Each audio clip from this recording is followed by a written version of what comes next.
اصلی روژه دا ده چې سړی په روژه کې باید غیبت، بهتان، نمیمه، درواغ، دوکه، فراډ، فضول خبرې د ښکنځلو څخه مکمل ځان وساتي.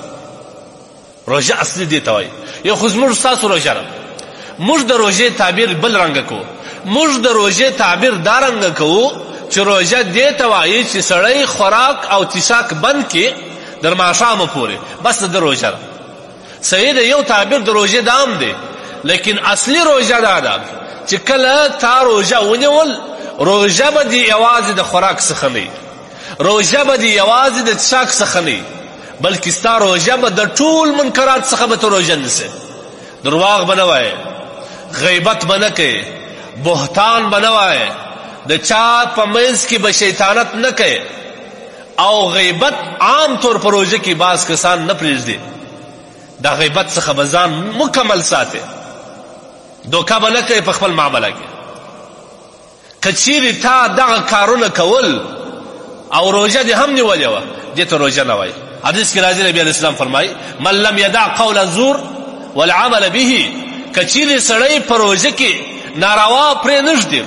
قول الزور څخه مطلب علما لیکي چې غیبت مراد دی، بهتان مراد دی، نمیمه مراد ده، شیطانت مراد دی او ښکنځل مراد دی. دا که چیرې سړی په روژه کې پرې نږدي، فلیس لله حاجه، الله جل جلاله ستا دغه خوراک پرېښول یا څښاک پرېښول، خوراک او څښاک نه کولو ته الله هیڅ ضرورت نه لري. دا هم پسې وکړه. ګورئ دې حدیث څخه عجب معلومه شوه چې سړی روژه وي، خوراک نه کوي، څښاک نه کوي، خو د ده په اعمالو کې تبدیلي نه راغله. درواغ هم هغه رقم دی، مسلمانانو ته دوکه هم د پخوا په شان ورکوي، غیبت هم کوي، بهتان هم وایي، د دوو په مابینځ کې چغلي او شیطانت هم کوي. دا سړی روژه نه ده، دا د خلکو په وړاندې د ده روژه ده، د الله په وړاندې دا سړی هېڅ روژه داره نه دی، او نه د ده روژه چې کوم دغه قبلېږي. امام بخاري رحمه الله دا روایت نقل کړی.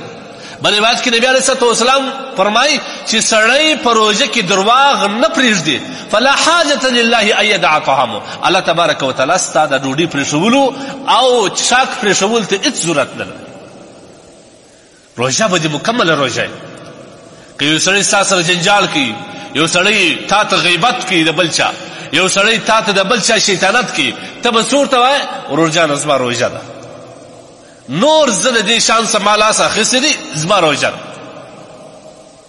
رسول الله صلی الله علیه وسلم فرمایي ډېر روژاتیان دا کوي، شونډان یې وچ، تږي وږي، هر شي ته ګیږي. دی هم د ماښام اذان ته انتظار دی چې څنګه مولوي صاحب اذان وکړي او زه وي شی وخورم.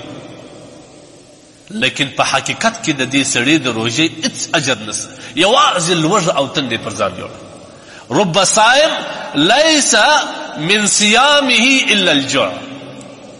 ډېر روژاتیان دا رقم دي چې بغیر د دې چې د پر ځان لوږه تېره کړل، تندې تېره کړل، ځان یې وږی او تږی پرېښوي، د روژې ثواب یې نشته. ثواب یې ولې نشته؟ دی د روژې سره سره د نور منکرات څخه مخ نه اړوي، درواغ نه پرېږدي. په روژه کې هم دی مسلمان ته په کاروبار کې دوکه ورکوي، په روژه کې هم دی مسلمان ته درواغ وایي، په روژه کې هم دی د یو د بل غیبت کوي، په روژه کې د هغه باوجود دی د یو د بل شیطانت سره کوي، حسد ساتي، بغض یې ولې کوي؟ دا خو مبارکه میاشت، دا خو منکرات دي. نبی کریم صلی الله علیه وسلم فرمایي چې روژه حقیقي روژه دا ده چې سړی قول زور پرېږدي. په قول زور کې ما درته ویل چې غیبت به هم پرېږدي، بهتان به هم پرېږدي، شیطانت به هم پرېږدي، ښکنځل به هم پرېږدي. زموږ په معاشره کې انسانان سره کوم ښکنځل کوي په دا روژه کې.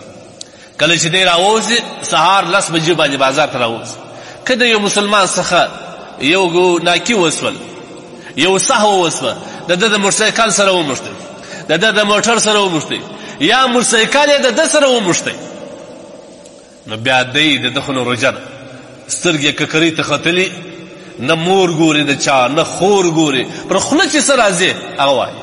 بل مسلمان ورته ولاړ دی، اصل روژه د هغه مسلمان ده، هغه ورته وایي چې صاحب ښکنځل مه کوه، روژه ده، که ستا روژه نه ده زما روژه ده. دی په د آخر کې دومره جلالي سي هغه روژې ته هم ښکنځل وکړي رایز د دې غریب پالتوب راستیا.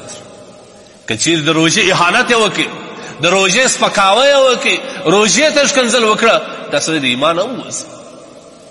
تاسو به دا بازارو کې وګورئ په دې روژې کې څومره جنګونه کېږي، څه حال وي. خلک د وامه بازار ته نسي راوتلی، د کور حاجتونه نسي پوره کولی، د خوراک او څښاک شیان نسي راوړلی.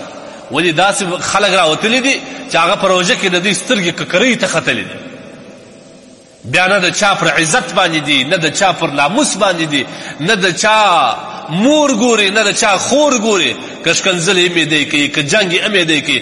په عام بازار کې لنګوټه پر لاره په سړک باندې پرته یي، سر درب دروبي. دغه روژه دی تعبیروي.